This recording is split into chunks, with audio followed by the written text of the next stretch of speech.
হাসানা কোরআন অলিম্পিয়াড 2026-এ আজকের এই বর্ণিল আয়োজনে আমাদেরকে একত্রিত হওয়ার সুযোগ করে দিয়েছেন। আমরা পড়ছি কালিমাতুশ শুকর, আলহামদুলিল্লাহ।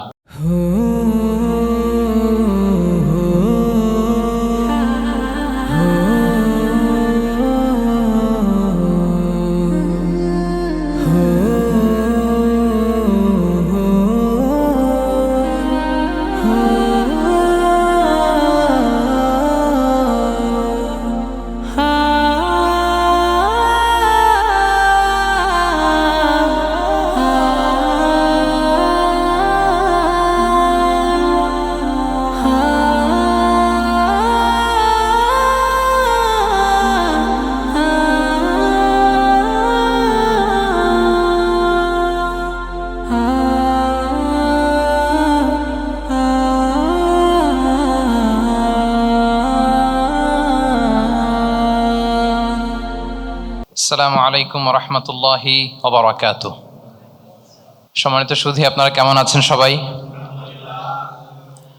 আশা করি এখন আর কোনো ঝিমুনি, ক্লান্তি, জড়তা থাকবার কথা না। খুব চমৎকার আমরা একটা প্রেজেন্টেশন দেখলাম যে মোবাইলের লাইট অন করে তারপর সবাই 10 সেকেন্ডের জন্য দাঁড়িয়ে একটু আড়মোড় ভাঙা, একটু দাঁড়ানো। মাশাআল্লাহ তাবারাকাল্লাহ। আশা করছি সবাই আবার খুব এনার্জেটিক ফিল করছেন। আমি শুরু করছি। নাহমাদুহু ওয়া নুসাল্লি আলা রাসূলিহিল কারীম, আম্মা বা'দু, ফাআউযু বিল্লাহি মিনাশ শাইতানির রাজীম। বিসমিল্লাহির রাহমানির রাহিম। কিতাবুন আনজালনাহু ইলাইকা লিতুখরিজান নাসা মিনাল যুলুমাতি ইলান নূর। সাদাকাল্লাহুল আযীম। রাব্বি ইশরাহ লি সাদরি ওয়া ইয়াসসির লি আমরি ওয়াহলুল উকদাতাম মিন লিসানি ইয়াফকাহু কওলি। আল্লাহর দরবারে শুকরিয়া আদায় করছি যে আল্লাহ তাআলা আজকে আমাদেরকে হাসানা ফাউন্ডেশন কর্তৃক আয়োজিত হাসানা কোরআন অলিম্পিয়াড 2026-এ আজকের এই বর্ণিল আয়োজনে আমাদেরকে একত্রিত হওয়ার সুযোগ করে দিয়েছেন। আমরা পড়ছি কালিমাতুশ শুকর, আলহামদুলিল্লাহ। খুব চমৎকার আমরা রিমাইন্ডার শুনছিলাম। আমরা প্রত্যেক আলোচককে, প্রত্যেক স্কলারকে যদি আরও 5 মিনিট করে সময় বেশি দিতে পারতাম আমাদের খুব ভালো লাগতো। কিন্তু আপনারা দেখেছেন যে আমাদের একটা টাইম ফ্রেম আছে। আমরা 3টায় শুরু করে 5টায় শেষ করার প্ল্যান করেছি এবং এটা আমরা প্র্যাকটিস করি। আমাদের শ্রদ্ধেয় বড় ভাই মহিউদ্দিন ভাইও অ্যাপ্রিসিয়েট করলেন যে না, একেবারে অন টাইমে শুরু হয়েছে। তো আমরা এই প্র্যাকটিসটা করার চেষ্টা করি। বাংলাদেশে খুব কমই হয় এই প্র্যাকটিসটা। আমার মনে হয় টাইমের ব্যাপারে আমরা যদি আরও কনসাস থাকি, আরও সিরিয়াস হয়, এটা আমাদের জন্য ভালো। তো আলহামদুলিল্লাহ আমরা চাইবো 5টায় শেষ করে দেবার জন্য। এবং আপনারা ইতিমধ্যে শুনেছেন যে আজকের এই প্রোগ্রামে প্রধান অতিথির আসন অলঙ্কৃত করবার আগ্রহ পোষণ করেছিলেন গণপ্রজাতন্ত্রী বাংলাদেশ সরকারের ধর্ম বিষয়ক মন্ত্রী জনাব শাহ মোফাজ্জল হোসেন কায়কোবাদ সাহেব। তো ওনাকে আমি মক্কাতুল মোকাররমাতে ইনভাইট করেছিলাম। গত 2 সপ্তাহ আগে আমি উমরায় ছিলাম, মাননীয় মন্ত্রী মহোদয় উমরাতে ছিলেন। উনি আমাকে একটা লাঞ্চ প্রোগ্রামে ইনভাইট করেন। তো সেই সুযোগে আমি বললাম যে আমরা আপনাকে অতিথি হিসেবে পেতে চাই। উনি বললেন যে আমি খুব খুশি হব যদি আমি এই প্রোগ্রামটাতে থাকতে পারি। তো গত রাতেও উনি কনফার্ম করেছেন যে উনি থাকবেন। এবং গত রাতে আপনারা জানেন যে বাংলাদেশ থেকে প্রথম হজের ফ্লাইট ছেড়ে গেল। প্রায় খুব সম্ভবত ৭৮,৫০০ হাজি আল্লাহর ঘরের মেহমান হয়ে বাংলাদেশ থেকে গত মধ্যরাতে ওনারা যাত্রা শুরু করেছেন। উনি দোয়া চাইলেন এবং উনি বললেন যে আপনি 2 রাকাত নামাজ পড়ে একটু দোয়া করবেন যাতে কোনো ভুল ত্রুটি না হয় আমাদের। আপনারা জানবেন যে হজের এই পুরো প্রক্রিয়ার আঞ্জাম দিতে যে অনেক ঝক্কি ঝামেলা পোহাতে হয় এবং সংশ্লিষ্ট কর্তৃপক্ষরা যতই আন্তরিক থাকুক না কেন কিছু না কিছু অসঙ্গতি হয়ে যায়। তো উনি আমাকে বললেন যে আপনি আমাকে কথা দেন যে আপনি 2 রাকাত নামাজ পড়ে একটু দোয়া করবেন যাতে আমাদের কোনো ভুল ত্রুটি না হয়। অত্যন্ত বিনয়ী মানুষ। এবং বললেন যে কোনো কিছুতে আপনি অনুরোধ করবেন না, বরং নির্দেশনা দিবেন আমাদেরকে। এরপর বললেন যে আল্লাহ তাআলা যে দায়িত্বের ভার আমাকে দিয়েছে, আল্লাহ যেন এটা সহজ করে, আপনি একটু দোয়া করবেন। তো আমরা মন্ত্রী মহোদয়ের জন্য দোয়া করি, আল্লাহ তাআলা দ্রুততম সময়ে ওনাকে সুস্থ করে দিক। প্রোগ্রাম শুরু করার পরে ওনাকে যখন নক করলাম, মন্ত্রী মহোদয় বললেন যে আমি সারা রাত ঘুমাতে পারিনি, প্রচণ্ড অসুস্থ। আপনারা জানেন যে একটা ইয়েতে করে, স্টিকে করে ভর করে উনি হাঁটেন। বললেন যে ডাক্তার আমাকে সাজেস্ট করে হুইল চেয়ারে চলার জন্য। তো মন্ত্রী হয়ে হুইল চেয়ারে চললে এটা কেমন দেখা যায়। তো আমি তারপরে বললাম যে যদি সুযোগ হয় 5টার মধ্যে, আমরা 5টায় হয়তো শেষ করব, 5 মিনিটের জন্য যদি সুযোগ হয়। তো উনি বললেন যে দোয়া করতে থাকেন। আমার পায়ে প্রচণ্ড ব্যথা, আপনার ভাবি আমার জন্য জামাটা আমার রেডি করে রাখছে যে আপনার প্রোগ্রামে এই জামাগুলো পরে আসবো। তো সব মিলে আমরা জানি না আমরা আমাদের প্রধান অতিথিকে পেতে যাচ্ছি নাকি পাচ্ছি না। যদি পাই আমরা শীঘ্রই হয়তো ওনাকে দেখব। উনি ছাড়াও আমাদের আজকের প্রোগ্রামকে আলোকিত করেছেন বাংলাদেশের একেবারে টপ স্কলার যারা, লিডিং স্কলার, বোদ্ধা শ্রেণীর স্কলার যারা আছেন বাংলাদেশের, অত্যন্ত বিজ্ঞ প্রাজ্ঞ প্রথিতযশা আলেমে দিন। আমাদের গাজী সানাউল্লাহ রহমানী ভাই বলছিলেন যে ডান পাশ থেকে বাম পাশে যদি একটা ফ্রেমে নিয়ে আসা হয় তাহলে দেখা যাবে বাংলাদেশের কোরআন প্রচারে, ইসলাম প্রচারে যারা নিবেদিত প্রাণ, ডেডিকেটেড সোল যারা, তারা আলহামদুলিল্লাহ আমাদের মঞ্চকে উজাড় করে আজকের প্রোগ্রামকে আলোকিত করেছেন।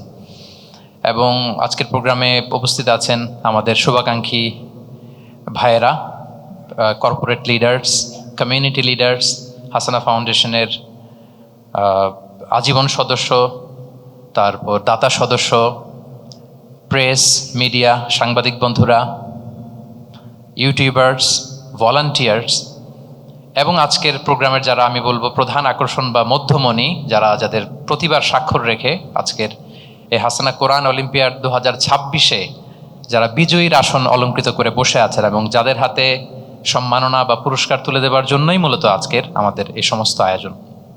সম্মানিত সুধী, আপনারা ইতিমধ্যে শুনেছেন যে প্রায় 15,000 নারী পুরুষ মিলিয়ে 15,000 পার্টিসিপেন্ট ছিল আমাদের এই কোরআন অলিম্পিয়াডে। আলহামদুলিল্লাহ, আলহামদুলিল্লাহ, উই আর ব্লেসড।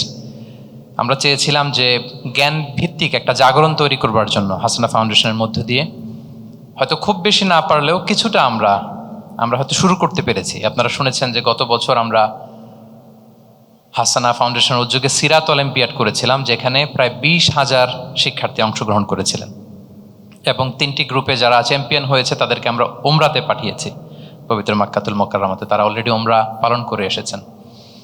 এবং আজকে আমরা হাসানা ফাউন্ডেশনের আয়োজনে কোরআন অলিম্পিয়াডের একেবারে সমাপনী লগ্নে প্রাইজ গিভিং সেরিমনিতে আমরা চলে এসেছি। তো আমরা ঘোষণা দিয়েছিলাম যে জাতীয় পর্যায়ে আমরা 3টি অলিম্পিয়াড করব। একটি হচ্ছে সিরাত অলিম্পিয়াড, একটি হচ্ছে কোরআন অলিম্পিয়াড, আর একটি হচ্ছে সুন্নাহ অলিম্পিয়াড। তো অলরেডি আমরা 2টা অলিম্পিয়াড করে ফেলেছি আলহামদুলিল্লাহ, আর বাকি রইল হাদিস বা সুন্নাহ অলিম্পিয়াড। তো আমি সুধীমণ্ডলীর কাছে জানতে চাইবো যে আপনারা কি চান যে হাসানা ফাউন্ডেশন এরকম সুন্নাহ বা হাদিস অলিম্পিয়াডের মতো এরকম একটি অলিম্পিয়াড আয়োজন করুক? আপনাদের রেসপন্স শুনে তো মনে হচ্ছে না যে চান মন থেকে। সবাই চান? মাশাআল্লাহ, তাবারাকাল্লাহ।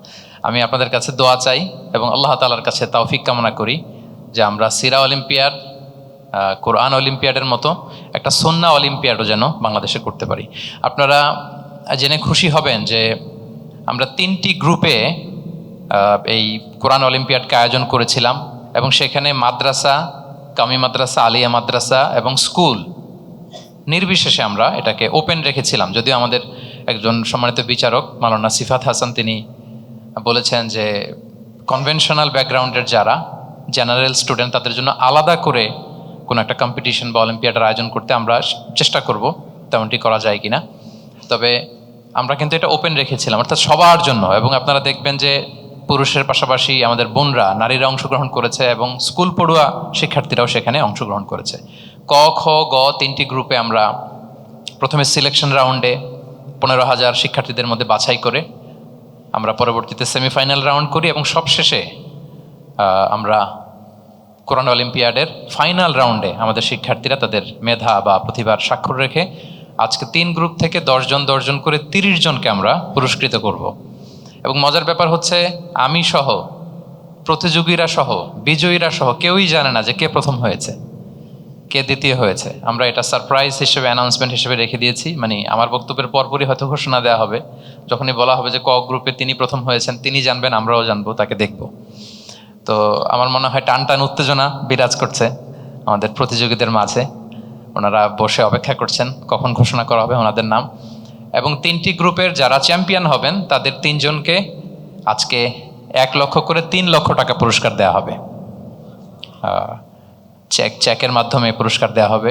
3টি গ্রুপে যারা রানার আপ হবেন তাদেরকে ব্র্যান্ড নিউ ল্যাপটপ দেওয়া হবে। 3টি গ্রুপে যারা সেকেন্ড রানার আপ হবেন তাদেরকে ব্র্যান্ড নিউ ট্যাব দেওয়া হবে। 3টি গ্রুপে যারা চতুর্থ হয়েছেন তাদেরকে নগদ 20,000 টাকা, পঞ্চম হয়েছেন 10,000 টাকা, ষষ্ঠ থেকে দশম পর্যন্ত নগদ 5,000 টাকা সম্মাননা, এবং প্রত্যেকের জন্য থাকবে হাসানা ফাউন্ডেশনের পক্ষ থেকে ক্রেস্ট, সার্টিফিকেট এবং মহামূল্যবান বই। তো সম্মানিত সুধী, আমি খুব দেরি করব না, যেহেতু সেটাই আমাদের মূল আকাঙ্ক্ষা, আকর্ষণ এবং মাহেন্দ্রক্ষণ। আমরা পুরস্কার বিতরণের দিকেই চলে যাব।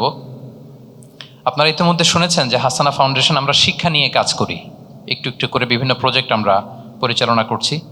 আমরা কিছু মক্তবের পাইলটিং করছি, আপনারা শুনে থাকবেন। আমরা চাই যে হারিয়ে যাওয়া আমাদের যে মক্তবের সংস্কৃতি, এটাকে ফিরিয়ে আনতে। আমরা ছোটোবেলায় আগে আমাদের মসজিদগুলোতে, শহরে কিংবা গ্রামে, কোরআনের তেলাওয়াতে, বিভিন্ন দোয়া তেলাওয়াত মানে উচ্চারণে মুখরিত থাকতো আমাদের মসজিদগুলো। কিন্তু নানা কারণে এগুলো এখন থেমে যাচ্ছে, বন্ধ হয়ে যাচ্ছে, চুপসে যাচ্ছে। আমরা চাচ্ছি এটাকে আবার রিভাইভ করতে, শুধু কোরআন শিক্ষার মধ্যেই না, আমরা চাচ্ছি একটা আলাদা আধুনিক মক্তবের জন্য একটা ডেডিকেটেড কারিকুলাম প্রণয়ন করতে, যেখানে কোরআন শিক্ষার পাশাপাশি নৈতিক মূল্যবোধ, যেখানে ভ্যালিউজ, মোরালিটি, এই বিষয়গুলো আমরা ইনক্লুড করব। তো আমরা যে পাইলট প্রজেক্টগুলো করছি, সেখান থেকে আমরা আমাদের অভিজ্ঞতাকে কাজে লাগিয়ে, দেশের বিজ্ঞ প্রাজ্ঞ স্কলারদের অভিজ্ঞতাকে কাজে লাগিয়ে আমরা এই মক্তব, হাসানা মক্তব আমাদের ড্রিম প্রজেক্ট।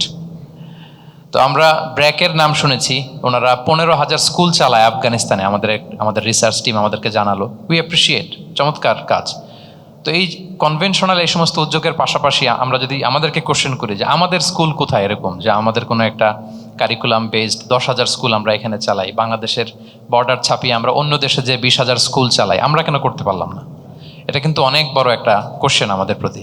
তো আমরা চাচ্ছি চমৎকার একটা কারিকুলাম ডেভেলপ করতে, এবং সেটার আলোকে আমাদের নিজস্ব স্থাপনায় হাসানা ভোরের পাঠশালা নামে আমরা এই মক্তব প্রজেক্ট চালু করব, এবং একই ইনফ্রাস্ট্রাকচারে বাংলাদেশের যে কোনো জেলায়, থানায় বা গ্রামে দেখলেই যেন বোঝা যায় বা চেনা যায় এটা হাসানার মক্তব প্রজেক্ট।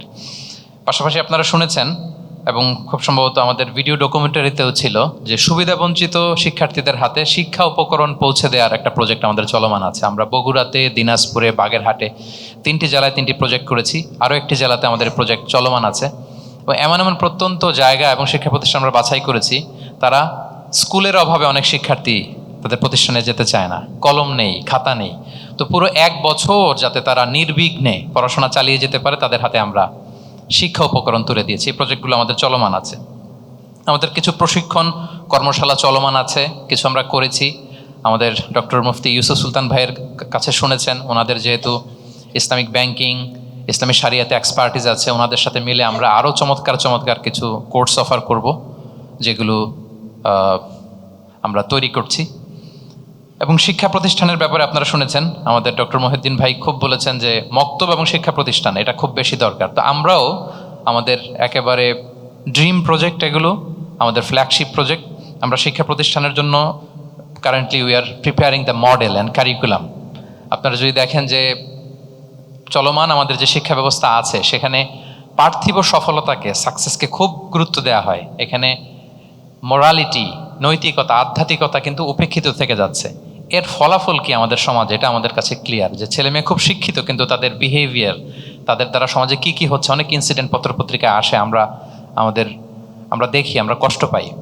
তো সেদিকে আমি যাচ্ছি না। ফলে অভিভাবকরা they are waiting for a alternative model. তারা এমন একটা মডেল চায় যেখানে ইন্টারন্যাশনাল স্ট্যান্ডার্ডকে বজায় রেখে ইসলামী মূল্যবোধের মিশেলে একটা কম্বাইন্ড মডেল, যেটার মধ্য দিয়ে তারা জাগতিক জ্ঞানেও জ্ঞানী হবে, আবার ইসলামী জ্ঞানেও তারা সাউন্ড থাকবে। তো এরকম একটি মডেল বা কারিকুলাম আমরা ডেভেলপ করছি। আমরা একটু সময় নিচ্ছি, আমরা প্রস্তুতি নিচ্ছি, খুব শীঘ্রই আপনারা এটার অ্যানাউন্সমেন্ট শুনতে পাবেন। এবং শিক্ষা ব্যবস্থার সংস্কারের উপর শীঘ্রই আমরা একটা রাউন্ড টেবিল ডিসকাশনের প্রিপারেশন নিচ্ছি, সেটাও আমরা অ্যানাউন্স করব। এই রাউন্ড টেবিলের মধ্য দিয়ে আসলে আমাদের এডুকেশন সিস্টেমের কোন কোন জায়গাতে কোন কোন সমস্যাগুলো আছে, এবং সেখানে হাসানা ফাউন্ডেশন কীভাবে কন্ট্রিবিউট করতে পারে, বা আমাদের তৈরি করা মডেল বা কারিকুলাম কীভাবে সেখানে কন্ট্রিবিউট করতে পারে, সেগুলো আমরা তুলে ধরবার চেষ্টা করবো ইনশাআল্লাহ। আমাদের একটা কোরআন সামিট করার ইচ্ছা আছে অনেক বড় পরিসরে। আমাদের হাসানা লার্নিংয়ের কাজ চলছে, আপনারা অচিরেই শুনবেন। এবং জেনারেল ব্যাকগ্রাউন্ডের শিক্ষার্থী যারা আছে তাদের জন্য অনেক সুন্দর কিছু তারবিয়া প্রোগ্রামেরও ডিজাইন আমরা করছি। সম্মানিত সুধী, আমরা আপনাদের কাছে দোয়া চাই। আমরা আমাদের এই যে পরিকল্পনায় যেই কাজগুলো আছে, প্রজেক্টগুলো আছে, আমরা যেন খুব সুন্দরভাবে সুচারুরূপে সেগুলোকে আঞ্জাম দিতে পারি, এক্সিকিউট করতে পারি। আপনারা আমাদের জন্য দোয়া করবেন। আসলে একটি সুন্দর এবং মানবিক সমাজ, শিক্ষিত সমাজ বিনির্মাণের যে এই মহৎ কাজ, এটি একক কোনো চেষ্টায় এটা সম্ভব না। আমরা আমাদের এই কাজে, আমাদের জার্নিতে আপনাদের মতো বিজ্ঞ, প্রাজ্ঞ, শিক্ষানুরাগী, শিক্ষাবিদ, দাতা, আপনাদেরকে আমরা আমাদের পাশে চাই। আমরা চাই আমরা একসাথে আমাদের বাংলাদেশের শিক্ষার মান উন্নয়ন একসাথে কাজ করবো ইনশাআল্লাহ বিইذনিল্লাহ। আমি আবারও যারা আজকে অতিথি হিসেবে আমাদের এই প্রোগ্রামকে আলোকিত করেছেন তাদেরকে ধন্যবাদ জানাই, এবং অডিয়েন্সকে ধন্যবাদ জানাই। বিশেষ করে আজকে যারা পুরস্কার গ্রহণ করবে, বিজয়ী হয়েছেন, তাদেরকে অফিসিয়ালি আমি কংগ্রেচুলেট করে অভিনন্দন জানিয়ে আমার সংক্ষিপ্ত আলোচনা এখানে শেষ করছি। হাযা মা ইনদি ওয়াল ইলমু ইনদাল্লাহি আলাইহি তাওয়াক্কালতু ওয়া ইলাইহি উনীব। আসসালামু আলাইকুম ওয়া রাহমাতুল্লাহি ওয়া বারাকাতুহু।